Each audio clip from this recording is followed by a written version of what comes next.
Hello students, good morning all of you. हम अपने last lecture में डायपोल मूवमेंट के बारे में स्टडी कर रहे थे और हमने देखा था कि जो डायपोल मूवमेंट होती है एक वेक्टर क्वांटिटी है ना। मतलब कि जो डायपोल मूवमेंट है वो उसके मैग्नीट्यूड प्लस उनके जो डायरेक्शन होंगी उनके ऊपर डिपेंड करती है। ठीक है, तो वो किस तरीके से डिपेंड करेगी तो वो आज हम डिस्कस करेंगे, dipole movement and molecular structure. तो इसका मतलब ये हुआ कि जो डायपोल मूवमेंट है वो इलेक्ट्रोनेगेटिविटी डिफरेंस पे तो डिपेंड करेगी ही करेगी, साथ में किसके ऊपर डिपेंड करेगी, उनके मोलिकुलर स्ट्रक्चर के ऊपर।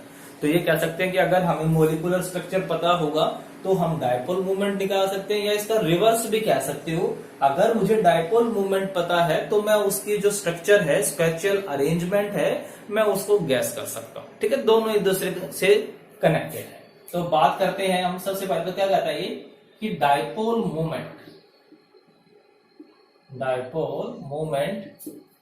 is not only depends on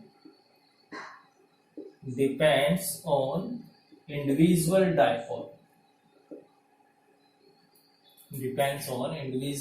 dipole, but also on the spatial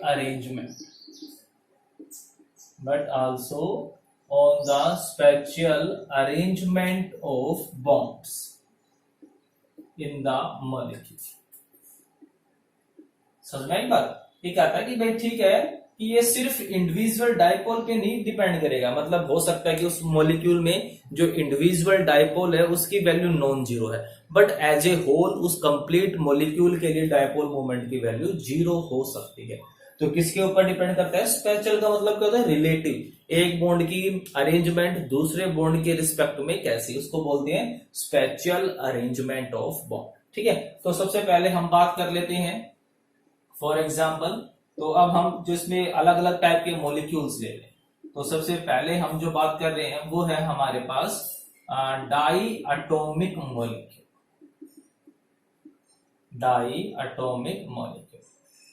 अब देखो इसके अंदर क्या वर्ड यूज हुआ है? डाई का मतलब दो। मतलब ऐसे मॉलिक्यूल जिनकी एटोमिसिटी 2 है, मतलब कि जिन मॉलिक्यूल में सिर्फ दो एटम्स प्रेजेंट है, उनको हम क्या बोलते हैं? Diatomic molecule. तो अब जो डाई एटॉमिक मॉलिक्यूल है उसकी डायपोल मूवमेंट सोचो, उनकी डायपोल मूवमेंट इंडिविजुअल डायपोल पे डिपेंड करेगी कि उनके मॉलिक्यूलर स्ट्रक्चर के ऊपर। अब जब दो ही एटम्स हैं, जैसे एक्स और वाई है, तो इसकी अरेंजमेंट हमेशा क्या रहेगी? लीनियर। चाहे मैं इसको ऐसे लिखूं, चाहे मैं इसको ऐसे लिखूं, चाहे मैं इसको ऐसे लिखूं, अरेंजमेंट हमेशा ही क्या रहेगी? लीनियर रहेगी। तो डाई एटॉमिक मॉलिक्यूल्स में जो डायपोल मोमेंट होगी वो सिंपली उनके इलेक्ट्रोनेगेटिविटी डिफरेंस पे ही डिपेंड करेगी। मतलब कि जो इंडिविजुअल डायपोल होगा, जो वैल्यू इंडिविजुअल डायपोल की होगी, वही वैल्यू उस डायपोल मोमेंट ऑफ मॉलिक्यूल की होगी। ठीक है, तो लिख सकते हैं कि for diatomic molecule the value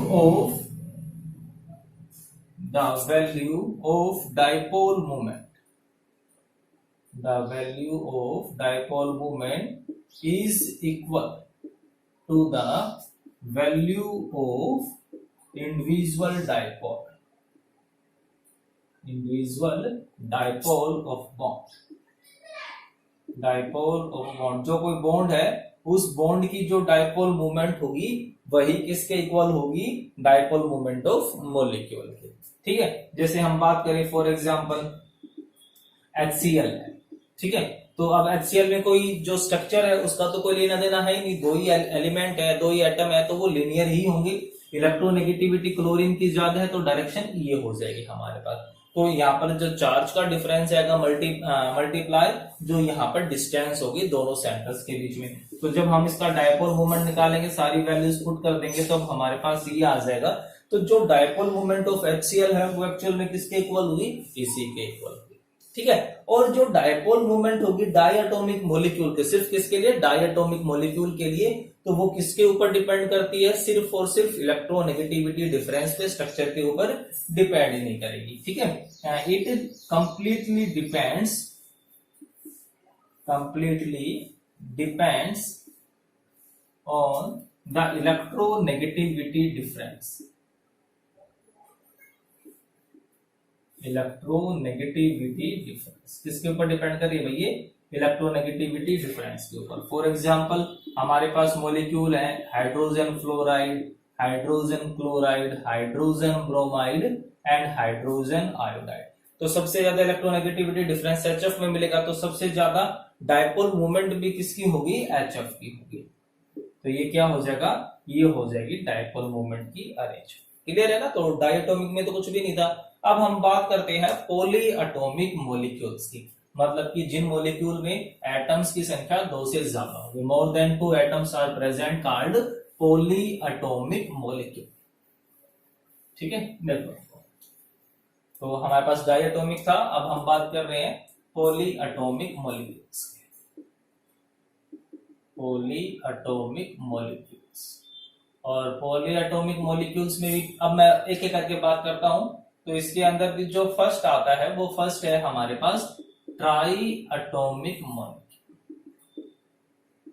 try atomic molecule, ठीक है। ट्राई एटॉमिक मतलब जिसकी एटॉमिसिटी 3 होगी। अब हम जैसे एग्जांपल ले लें, हमारे पास एग्जांपल है BeCl2, CO2, ठीक है, H2O, H2S एटसेट्रा। तो अब आप देख रहे हो कि इनके अंदर सभी में कितने एटम है? सिर्फ 3 एटम्स है, इसीलिए मैंने लिखा ट्राई एटॉमिक। ठीक है, तो अब बात ये आती है कि अब यहाँ पर एक से ज्यादा एटम हो गए, मतलब कि 2 बॉन्ड हो गए यहाँ पर। हाँ, 3 एटम के बीच में 2 बॉन्ड हो गए। तो अब ये जो 2 बॉन्ड की जो अरेंजमेंट है, रिलेटिव अरेंजमेंट है, वो अरेंजमेंट कैसी होगी?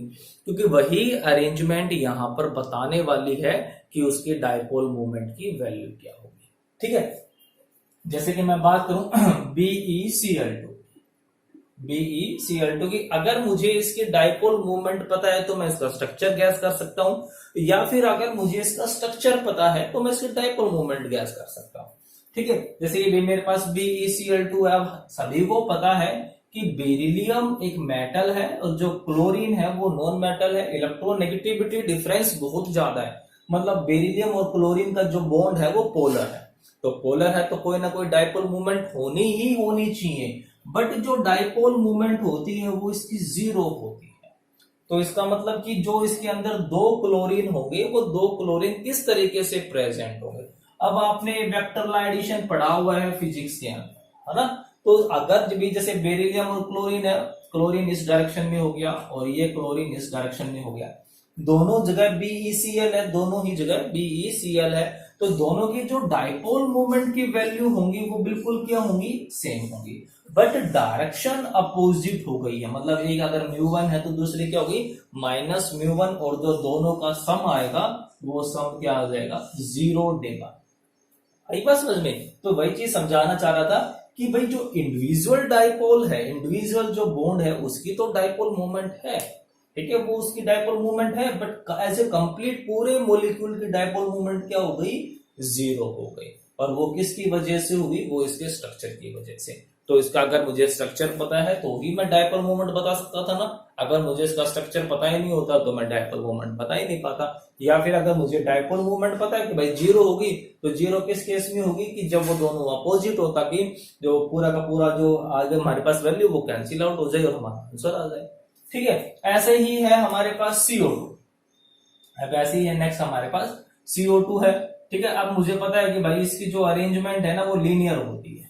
अगर मैं बात करूं इंडिविजुअल बॉन्ड की, तो ऑक्सीजन के ऊपर नेगेटिव चार्ज होगा, कार्बन के ऊपर पॉजिटिव होगा। ऐसे इसी तरीके से इस CO में कार्बन पे पॉजिटिव है और ऑक्सीजन पे नेगेटिव हो गया। क्लियर है यहाँ पे? तो अब जो डायरेक्शन होगी, इसकी डायरेक्शन होगी इस डायरेक्शन में और इसकी हो गई इस डायरेक्शन में। क्लियर है यहाँ पर? अब दोनों का मैग्नीट्यूड क्या होगा? बिल्कुल सेम होगी, दोनों ही जगह ऑक्सीजन है, तो यहाँ पर जो मैग्नीट्यूड है दोनों का ही इक्वल है, बट दोनों अपोजिट डायरेक्शन में है। तो जो टोटल आएगा मेरे पास वो क्या आ जाएगा? μ1 प्लस माइनस μ1, क्योंकि भाई दोनों अपोजिट डायरेक्शन में हो गए ना। अगर एक पॉजिटिव है तो दूसरा नेगेटिव ले लूंगा, और टोटल वैल्यू क्या आ गई हमारे पास? फिर से 0 आ गई। ठीक है, तो ये है, तो ये कहता है कि स्ट्रक्चर पे डिपेंड करती है। अब जो हमारे पास वाटर है या जो हाइड्रोजन सल्फाइड है, उस केस में क्या होगा? अब हमारे पास वाटर है H2O, ठीक है। अब जो इसकी डायपोल मूवमेंट होती है वो अप्रोक्सीमेट 1.85 डिवाई होती है, मतलब कि नॉन जीरो है। अब एटम तो तीन ही है ना, तो इसका मतलब क्या हुआ नॉन जीरो का, कि भाई ये आपस में कैंसिल आउट नहीं होंगे, अगर कैंसिल आउट हो जाते तो जीरो हो जाती वैल्यू।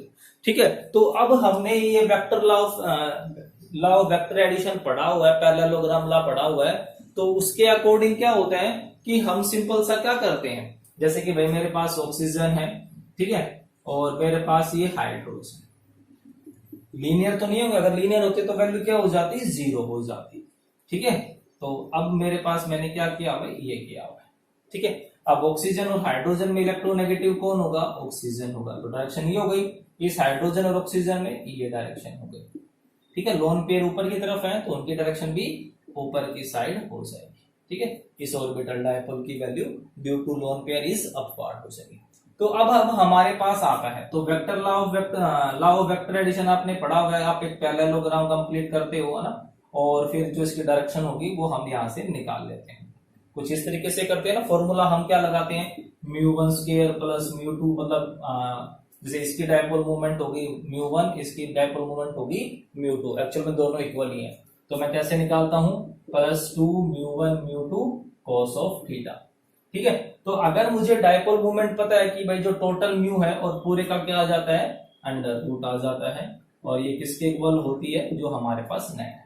ठीक है, तो मैं ये वैल्यू पुट कर दूंगा। ठीक है, अगर ये वैल्यू जीरो होती तो इसका मतलब पूरा जीरो होगा, तो कोस थीटा, थीटा क्या वैल्यू हो जाती, 180 डिग्री आ जाती है ना, नेगेटिव हो जाता पूरा पूरा। अब इसकी वैल्यू ये है, तो मेरे पास अगर मुझे इंडिविजुअल डायपोल की वैल्यू पता है तो मैं किसकी वैल्यू निकाल सकता हूं, एंगल की, और अगर मुझे एंगल पता होता तो मैं किसकी वैल्यू निकाल लेता, मैं डायपोल मोमेंट की वैल्यू निकाल लेता। मतलब कि अगर मुझे इन दोनों में से कोई एक भी पता है तो मैं दूसरे वाले की वैल्यू फाइंड आउट कर सकता हूं। तो क्या कह रहा है कि भाई अगर लीनियर होता तो वैल्यू जीरो होती, अब ये लीनियर नहीं है तो जो एंगल होगा वो 180 का नहीं होगा। तो जब हम यहां से इसको सोल्व करते हैं तो हमारे पास जो वैल्यू आती है वो अप्रोक्सीमेट इतनी आ जाएगी।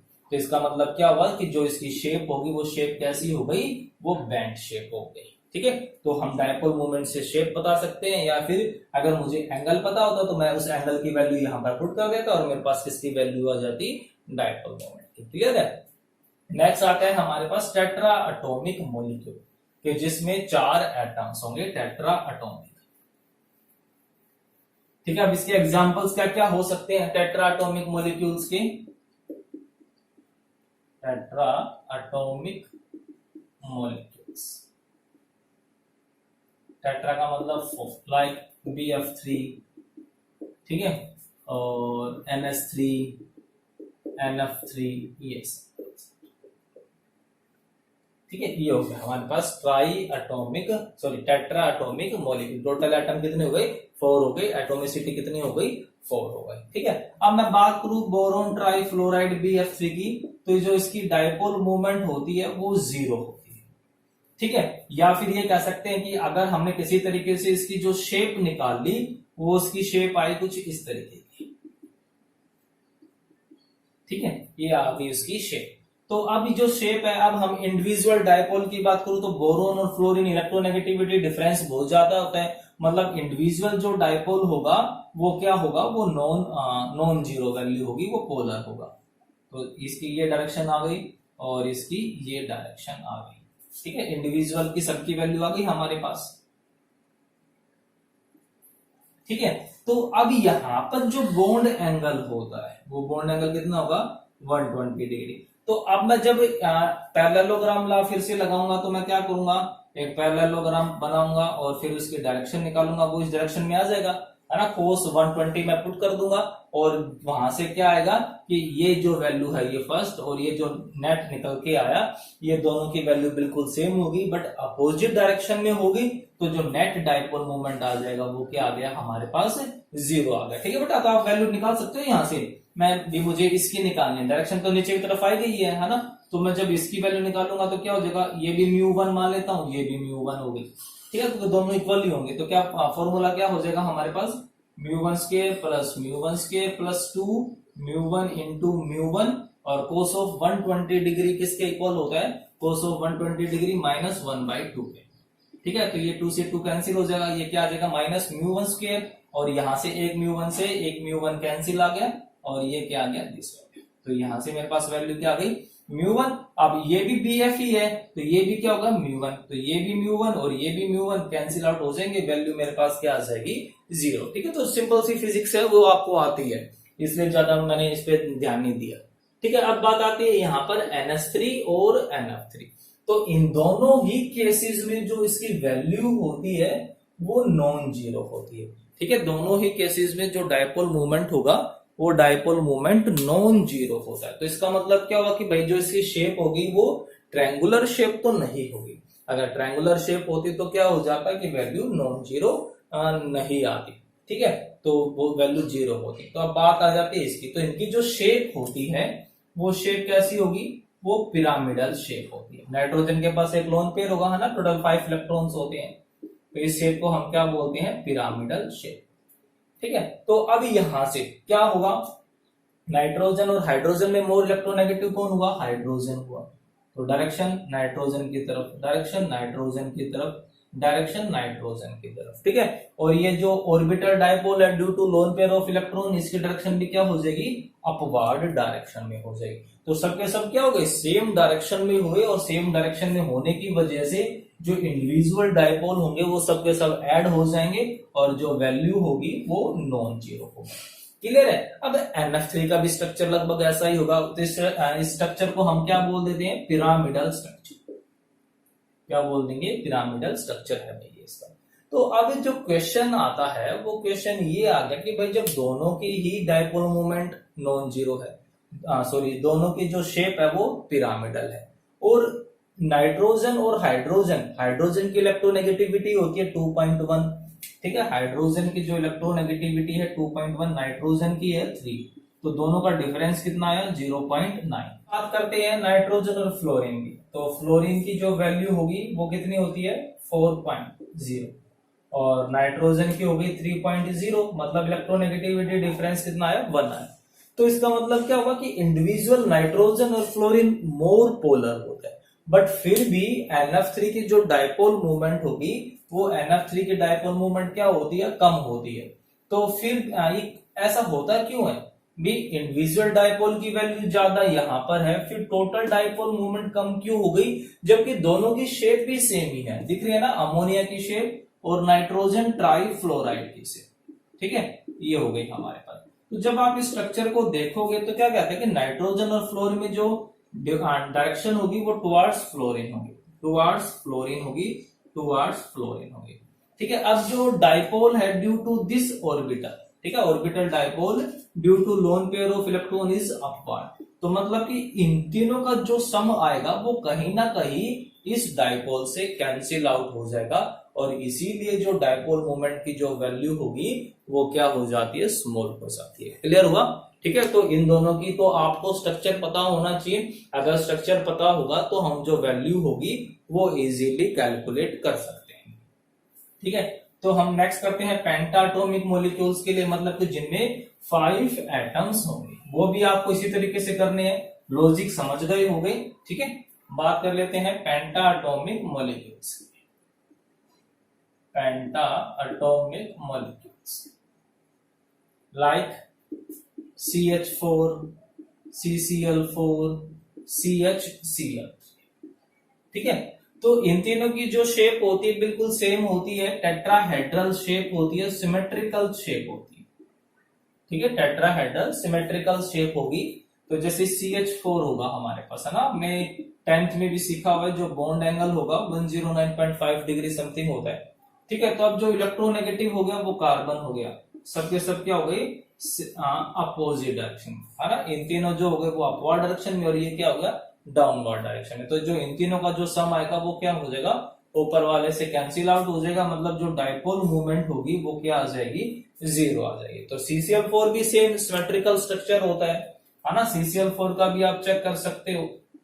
तो इस केस में क्या हो जाएगा कि यहाँ पर डायरेक्शन, ये इनके डायरेक्शन, ये इसकी डायरेक्शन, और ये इसकी, पहले मैं किन्हीं दो की निकालूंगा, फिर जो नेट आएगा उसके तीसरे के साथ, फिर उसकी फोर्थ के साथ, तो इसकी जो डायपोल मूवमेंट आएगी वो भी क्या आ जाएगी, 0 आ जाएगी। क्लियर है। बट अगर मैं बात करूं CHCl3 क्लोरोफॉर्म की, हमारे पास कौन हो गया, ये क्लोरोफॉर्म आ गया, ये इस तरीके से।